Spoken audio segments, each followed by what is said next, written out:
അയ്യപ്പേട്ട, വാസു അറസ്റ്റിലായിട്ട് 2 ആഴ്ച പിന്നിട്ടു. പത്മകുമാർ അറസ്റ്റിലായിട്ട് 2 ആഴ്ച ആവാറായി.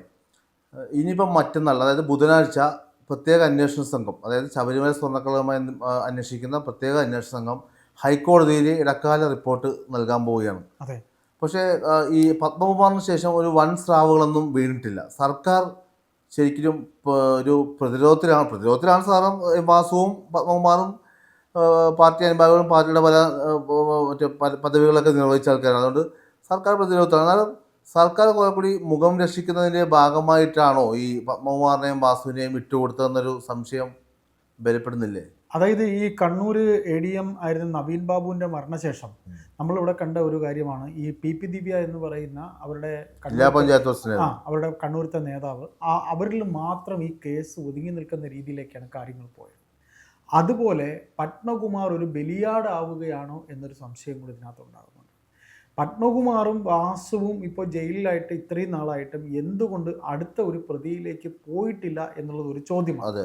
ബുധനാഴ്ച ഈ പറയുന്ന SIT അന്വേഷണ സംഘം ഇടക്കാല റിപ്പോർട്ട് കോടതിയിൽ സമർപ്പിക്കുമ്പോൾ സ്വാഭാവികമായിട്ടും സർക്കാരിനെതിരെയും ദേവസ്വം ബോർഡിനെതിരെയും ഗുരുതരമായ പരാമർശങ്ങൾ ആ റിപ്പോർട്ടിലുണ്ടാവും. എന്തായാലും ദേവസ്വം ബോർഡിനെതിരെ പരാമർശം ഉണ്ടാവും. അപ്പോൾ ഇവിടെ നമ്മൾ എടുത്തു പറയേണ്ട ഒരു കാര്യം, ഈ പറയുന്ന രീതിയിൽ പത്മകുമാറിൽ കേസ് ഒതുങ്ങി നിൽക്കണം, അല്ലെങ്കിൽ നിർത്തണം എന്ന് ഇവർ പറയുമ്പോൾ പത്മകുമാർ പറയുന്നത്, ഞാൻ മാത്രമല്ല ഈ പറയുന്ന ദേവസ്വം ബോർഡിൻ്റെ തീരുമാനം എടുത്തത്. ചെമ്പുപാളിയെന്നോ അല്ലെങ്കിൽ അത് പിത്തളപ്പാളിയെന്നോ എന്ന് ഞാൻ മാത്രമല്ല എഴുതിയത് ബോർഡ് അംഗങ്ങളും കൂടെ ചേർന്നാണ്. ഇപ്പോൾ KP ശങ്കരദാസ് അതിൽ ബോർഡ് അംഗമായിരുന്ന ആളാണ്. അതുപോലെ തന്നെ വിജയകുമാർ എന്നിങ്ങനെയുള്ള 2 പേര് അതിൽ ബോർഡ് അംഗങ്ങളായിരുന്നു. ഈ ബോർഡ് അംഗങ്ങൾ അറിയാതെ എനിക്ക് ഒറ്റയ്ക്ക് തീരുമാനം എടുക്കാൻ ഒക്കില്ല. എന്തുകൊണ്ട് എന്നെ മാത്രം പഴിചാരുന്നു? അത് പത്മകുമാർ ചോദിക്കുന്നത് ഒരു ചോദ്യവും തന്നെയാണ്.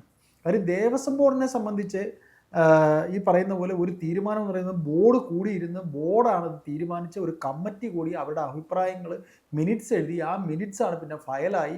ആ ഫയലിലാണ് അവസാന വാക്കായിട്ട് പ്രസിഡന്റ് ഒപ്പിടുന്നത്. അങ്ങനെ ഒരു ഒപ്പിട്ട സാധനമാണ്. അല്ലാതെ ചെമ്പുപാളി എന്നോ അല്ലെങ്കിൽ അല്ലാതെ വേറെ എന്തെങ്കിലും ആണെന്നോ ഞാനായിട്ട് എഴുതിയതല്ല എന്ന് പറയുമ്പോൾ ശങ്കരദാസിനെയും വിജയകുമാറിനെയും രക്ഷപ്പെടുത്താൻ ആര് ശ്രമിക്കുന്നു? അതൊരു ചോദ്യമാണ്.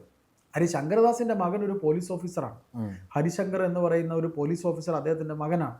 അപ്പോൾ ഇനി വല്ല പോലീസ് ബുദ്ധി ഉപയോഗിച്ച് അദ്ദേഹത്തിന് ഈ കേസിൽ ഉൾപ്പെടുത്താതിരിക്കാനുള്ള എന്തെങ്കിലും നയമാണോ? ശങ്കരദാസ് പഴയ RSPക്കാരനാണ്. പിന്നെ അദ്ദേഹം CPIയിൽ പോയി. CPIയിൽ അദ്ദേഹം ആയിരുന്ന സമയത്താണ് അദ്ദേഹത്തിന് ദേവസ്വം ബോർഡിൽ മെമ്പറായിട്ട് കൊണ്ടുവരുന്നത്. അപ്പോൾ അത് ഒരു ചോദ്യമായിട്ട് നിൽക്കുന്നുണ്ട്. അപ്പോൾ നമ്മളിപ്പോൾ നേരത്തെ പറഞ്ഞു, PP ദിവ്യയെ കണ്ണൂർ അവരുടെ പാർട്ടി അംഗത്തിനെ മാത്രം കേന്ദ്രീകരിച്ച് അവരെ ബലിയാടാക്കിക്കൊണ്ട് ആ കേസ് ഇന്ന് വരെ നവീൻ ബാബുവിൻ്റെ കേസിൽ നമ്മൾ മനസ്സിലാക്കാനുള്ള കാര്യം, ശരിക്കൊരു അന്വേഷണം പോലും നടത്തിയിട്ടില്ല. ഒരു SIT എന്ന് പറഞ്ഞൊരു അന്വേഷണ സംഘം ഉണ്ടായിരുന്നു.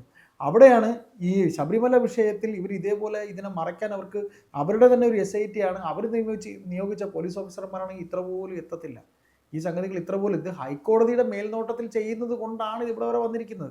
മറ്റേ കേസ് അവരുടെ സ്വന്തം പോലീസായിരുന്നു ചെയ്തത്. ആ സ്വന്തം പോലീസ് ചെയ്തതിൻ്റെതായ എല്ലാ കുറവും നമ്മൾ കണ്ടു.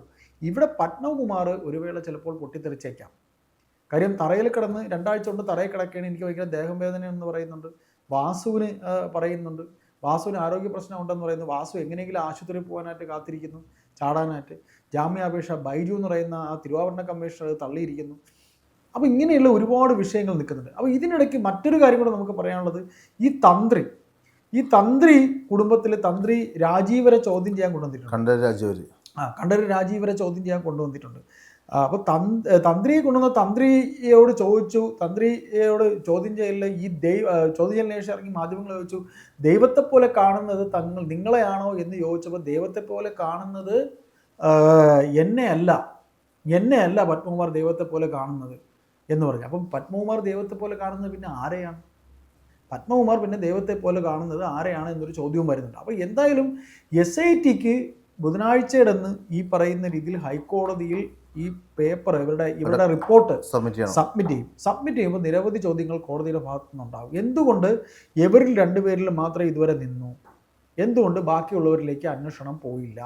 കടകംപള്ളി സുരേന്ദ്രൻ്റെ പേര് ആ തുടക്കത്തിൽ പറഞ്ഞ പത്മകുമാർ, കടകംപള്ളി സുരേന്ദ്രന് ഈ പറയുന്ന രീതിയിൽ ഉണ്ണികൃഷ്ണൻ പോറ്റിയുമായി ബന്ധമുണ്ട്. ഉണ്ണികൃഷ്ണൻ പോറ്റിയും തന്ത്രി കണ്ഠരര് രാജീവരെ ചോദ്യം ചെയ്ത് വിട്ടു എന്നുണ്ടെങ്കിൽ വീണ്ടും തന്ത്രിയെ വിളിക്കുമെന്ന് തന്നെ പറയുന്നുണ്ട്. തന്ത്രിയാണ് ഈ പറയുന്ന ഉണ്ണികൃഷ്ണൻ പോറ്റിക്ക് ഈ അമ്പലത്തിൽ ഇത്രയും സ്വാതന്ത്ര്യം ചെയ്തു കൊടുത്തത്. ആ സ്വാതന്ത്ര്യം ചെയ്തു കൊടുത്തതിൻ്റെ അടിസ്ഥാനത്തിലാണ് ഭഗവാന്റെ ശ്രീകോവിലിനകത്ത് നിന്ന് കട്ടളയിൽ നിന്നുള്ള സ്വർണ്ണപ്പാളിയും പിന്നെ ഈ പറയുന്ന ദ്വാരപാലക ശില്പങ്ങളിലെ സ്വർണ്ണപ്പാളിയും ഒക്കെ ഇളക്കി കൊണ്ടുപോകാൻ ആരുടെ ഈ ക്ഷേത്രത്തിൻ്റെ എല്ലാ ആ മൂലവിഗ്രഹം തുടങ്ങി എല്ലാത്തിൻ്റെയും മൊത്തത്തിൽ ചുമതലയുള്ള ഒരു കുടുംബമാണ് ഇവിടെ. അപ്പോൾ അവരുടെ കൺസേണില്ല ചെയ്യാൻ പറ്റില്ല. അപ്പോൾ അവർ പറയുന്നത് ദേവസ്വം ബോർഡ് പറഞ്ഞിട്ടാണ് ഞങ്ങൾ ചെയ്തത്. അപ്പോൾ ദേവസ്വം ബോർഡ് ഇപ്പോൾ പറയുന്നത്, ദേവസ്വം ബോർഡിലെ ഈ മറ്റ് രണ്ടംഗങ്ങളും പറയുന്നത് പത്മകുമാർ മാത്രമാണ് തീരുമാനം എടുത്തത്. അപ്പോൾ ഈ മറ്റ് അംഗങ്ങൾ, അതുപോലെ തന്നെ വേറൊരു കാര്യം നമ്മളോട് എടുത്ത് പറയേണ്ടി വരും. ദേവസ്വം ബോർഡ് സെക്രട്ടറി ഇതുവരെ അറസ്റ്റ് ചെയ്തിട്ടില്ല. അന്നുണ്ടായിരുന്ന ജയശ്രീ എന്ന് പറയുന്ന ഒരു ലേഡി ഇതുവരെ അറസ്റ്റ് ചെയ്തിട്ടില്ല. അവർ ആരോഗ്യ കാരണങ്ങൾ പറഞ്ഞുകൊണ്ട് അവർ ജാമ്യം ചോദിച്ചിട്ടുണ്ട്. അവരും പറയുന്നത് ഞാനല്ല ഇതിൽ ചെയ്തത്, ഇതെല്ലാം തന്നെ തീരുമാനമെടുത്തത് പത്മകുമാർ അടങ്ങിയ ദേവസ്വം ബോർഡാണ്. പത്മകുമാറിനെ മാത്രം ഇങ്ങനെ മാറ്റി നിർത്തി മറ്റ് 2 അംഗങ്ങളെ രക്ഷപ്പെടുത്താൻ ശ്രമിക്കുകയാണോ എന്നൊരു ചോദ്യം ഇവിടെ ഉണ്ടാവും. അത് കോടതിയുടെ ഭാഗത്തുനിന്ന് ചിലപ്പോൾ ചോദിച്ചേക്കാം, എന്തുകൊണ്ട് മറ്റ് ബോർഡ് അംഗങ്ങളുടെ മേൽ തെളിവില്ലാതെ പോയി, അല്ലെങ്കിൽ തെളിവ് എന്തിയെ എന്ന് ചോദിക്കാനുള്ള സാധ്യതയുണ്ട്. പത്മകുമാർ മാത്രം സ്വയം കുറ്റം ഏറ്റെടുക്കാനുള്ള സാധ്യതയില്ല. കടകംപള്ളിയുടെ പേര് പറഞ്ഞെങ്കിൽ വീണ്ടും കടകംപള്ളിയുടെ പേരിലേക്ക് വരാൻ സാധ്യതയുണ്ട്.